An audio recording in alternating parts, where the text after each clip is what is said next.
Lalu selanjutnya, kalau kita udah settle dengan main income kita, kita juga udah punya dana tambahan dari secondary income kita masuk ke proses yang pertama. Apa itu proses pertama untuk mencapai merdeka finansial? Kita ada yang namanya tangga, dan step pertama yang harus kita lakukan di situ adalah minimal memiliki tabungan atau rekening di bank itu 10 juta.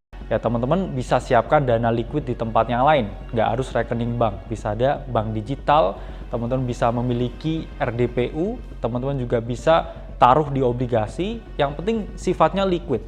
Namun mengapa 10 juta? Jawabannya ya balik lagi ke topik pertama tadi atau data pertama tadi. Masih sedikit orang ini yang memiliki 10 juta di rekening bank mereka. Sehingga kalau mereka memiliki 10 juta di rekening banknya, mereka akan merasa lebih percaya diri. Mereka akan merasa lebih aman. Mereka akan bisa merasa lebih nyaman dengan keadaan finansialnya. Itulah mengapa kita ngomong 10 juta adalah angka yang pas, angka yang tepat untuk kita punya starting balance di rekening kita. Langkah selanjutnya adalah segerakan bebas utang. Saya tahu di sini banyak teman-teman yang terjebak ke dalam utang konsumtif karena memang data menunjukkan dari OJK 68,5% Gen Z dan juga milenial di Indonesia ini berhutang bukan untuk sesuatu yang produktif, melainkan mereka berhutang untuk sesuatu yang konsumtif.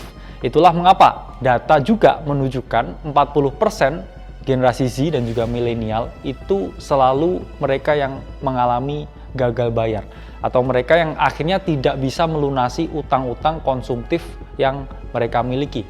Kita selalu mengajarkan bahwa teman-teman ini harus menghindari yang namanya utang konsumtif.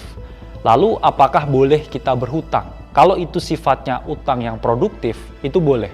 Misalkan kita mau ekspansi, kita punya bisnis. Misalkan kita mau partneran dengan orang, lalu kita membutuhkan modal tambahan, membutuhkan dana tambahan, membutuhkan capital tambahan. Itu nggak apa-apa, asalkan satu, maksimal utang produktif yang teman-teman ambil itu 30% dari liquid capital yang teman-teman miliki. Atau nggak boleh teman-teman ini berhutang lebih dari 30% tabungan, 30% dana darurat atau uang yang mudah dicairkan. Misalkan teman-teman punya uang 100 juta di rekening, atau harta liquid teman-teman di sini kita ngomong 100 juta. Maksimal utang yang bisa teman-teman dan boleh ambil itu adalah 30 juta. Mengapa?